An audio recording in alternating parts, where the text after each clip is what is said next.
ডাক্তারবাবু, শুভেন্দু অধিকারীর কথায় যদি আপনাকে প্রশ্ন করি, আজকে আপনিও একজন রোহিঙ্গা এসআইআর হিয়ারিং এর লাইনে দাঁড়িয়েছেন, কি বলবেন?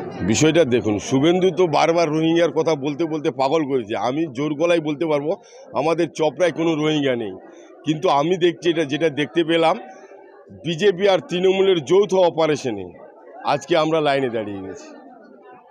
একদিকে নোটবন্দি, এর আগে করোনার ভ্যাকসিন, এবার এসআইআর এর হিয়ারিং এর লাইনে সাধারণ মানুষ।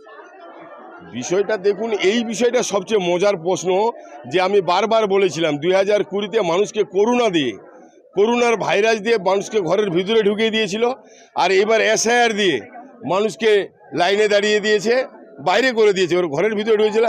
আর 2008-এ আপনাদের দেখেছেন নোটবন্দি করে মানুষকে লাইনে দাঁড়িয়ে মৃত্যুর কোলে ঢলে পড়ে গেছিল। এই দুই সরকারের যৌথ যুযুধানে আজকে মানুষ রাস্তায়,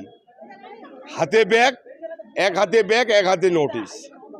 যেখানে আপনি বিভিন্ন সভায় সাধারণ মানুষকে বিভিন্নভাবে পরামর্শ দিয়েছেন, আজকে ঠিক আপনাকেও একই রকম করছে সাধারণ মানুষের মতো লাইনে দাঁড়াতে। এইটাই একটা ব্যাপার, লজিক্যাল ডিসপেন্সিং নামে যে একটা কলঙ্ক চলছে।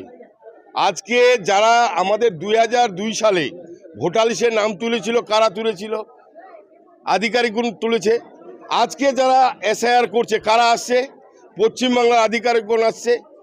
তারা যদি এই লজিক্যাল ডিসপেন্সিং নাম্বার, মানে আমার নাম হচ্ছে মোহাম্মদ মশিরউদ্দিন, আমার নাম লিখেছে শুধু মশিরউদ্দিন, আমার বাবার নাম হচ্ছে রতব আলী, লিখে দিয়েছে রতব আলী।